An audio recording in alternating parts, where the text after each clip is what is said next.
Good morning, Mrs. Murder here. A Rule Against Murder by Louise Penny.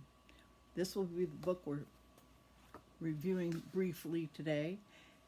And we'll start out by telling you it takes place in a manor Belachese, that was built for robber barons to come there in this beautiful manor in the woods on a lake to hunt and kill. And so we shouldn't be surprised if there's a murder here years and years later. It was created and conceived to allow for this, and when eventually the foxes, the deer, the moose, all the bears, all the wild creatures crept away, the wealthy industrialists decided they didn't want to go there anymore for their retreats, and it sat barren for a while before a couple bought it. We are interested in this because this is where Armand Gamache brings his wife, Louise, to celebrate their anniversary. And as a retreat, there are other wealthy people that were invited there and are staying there, but not hunters and killers. There's a new rule of the land, and it is a rule against murder. They're not supposed to kill anything that they do not replace. If they kill a tree, they replace it. It's beautiful. The manor itself is all built out of beautiful wood, and it looks like it's right nestled into the forest. It looks like the forest. But of course, a murder does seem to have been committed. And in a description of our lead characters, I really like these descriptions because it has Gamache, Chief Inspector Gamache, was neither the hound nor the hunter. He was the explorer. He went ahead of the rest into the territory unknown and uncharted. He was drawn to the edge of things, to the places old mariners knew and warned, beyond here are monsters. And that's where you can find Chief Inspector Gamache. He stepped into the beyond, found the monsters hidden deep inside all the reasonable, gentle, laughing people. He went where even they were afraid to go. Armand Gamache followed slimy trails deep into the person's psyche, and there, huddled and barely human, he found the murderer. And for that, his team had a near-perfect record. He was at the Sûreté de Quebec. Those who were with him will have Beauvoir.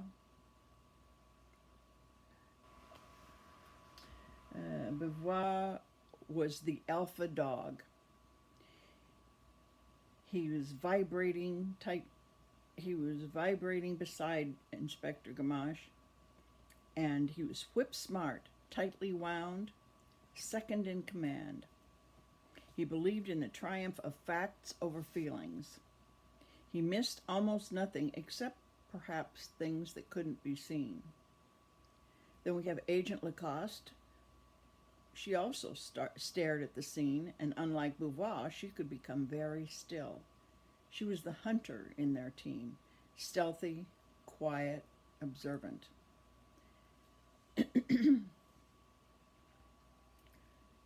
So,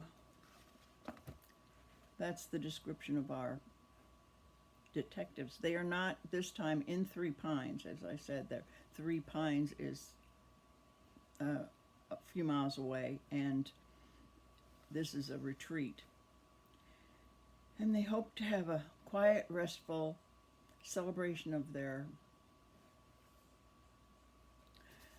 anniversary there. But there's no hiding place from grief,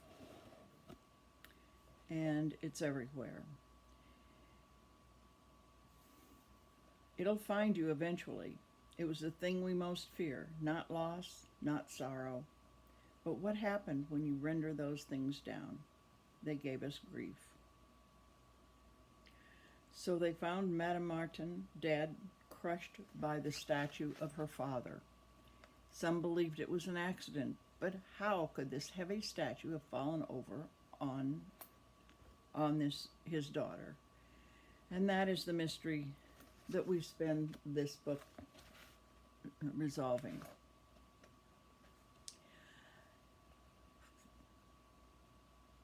There are a lot of new people in this book because it's not in Three Pines, but there's also you'll remember the artist Peter and Grace, and they are here because Peter is related to one of the families that has come here. They're a wealthy family, and the wealthy families still come here, but when they come here now, they don't go hunting. They rest, relax, walk in the woods. They have a beautiful retreat. This is fascinating to sign. Let's see. I have marked pages so that I can remember specific things when I was reading that, but there's so much. I started reading the book over again, and I went, I forgot that. I want to read about the postmaster again. I want how this postmaster that starts out the book thinks that all of the mailboxes are like pets to him, and he's, I don't want to put that in there. I know it's going to be bad news. It's just, she just brings life to everything in her books.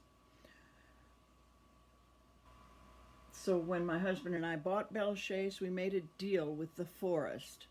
Any death that wasn't natural wasn't allowed. Mice are caught alive and released. Birds are fed in the winter, and even the squirrels and chipmunks are welcome. There's no hunting, not even fishing.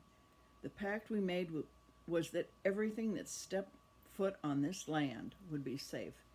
And that's why, with that extravagant promise, it was so upsetting to have a murder or a death that could not be explained.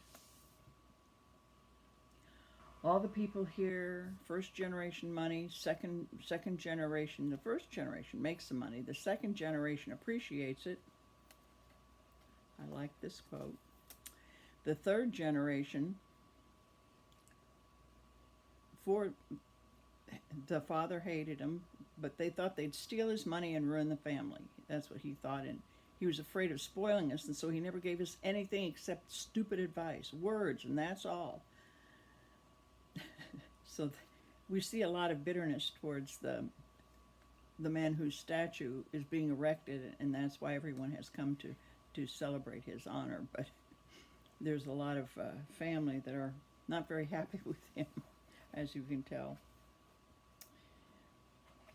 So the next page that I thought would be interesting, if I can, I should go ahead and write in my books, but I just hate to do that, so I put these little stickers on, and then you have to find where you are.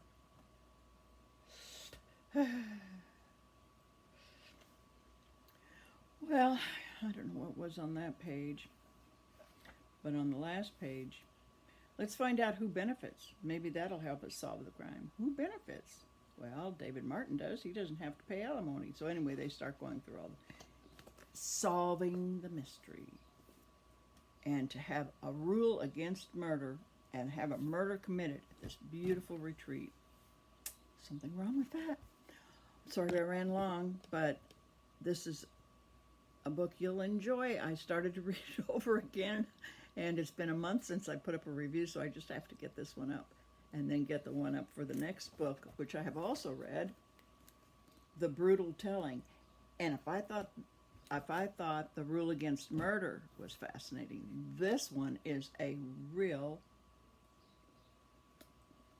treat. It's wandering through maze after maze after maze, and they are fascinating, all interrelated, of course, and all very interconnected and explained, and just fascinating. All the characters, I'll describe that in my next review. So I hope you enjoy. Goodbye now.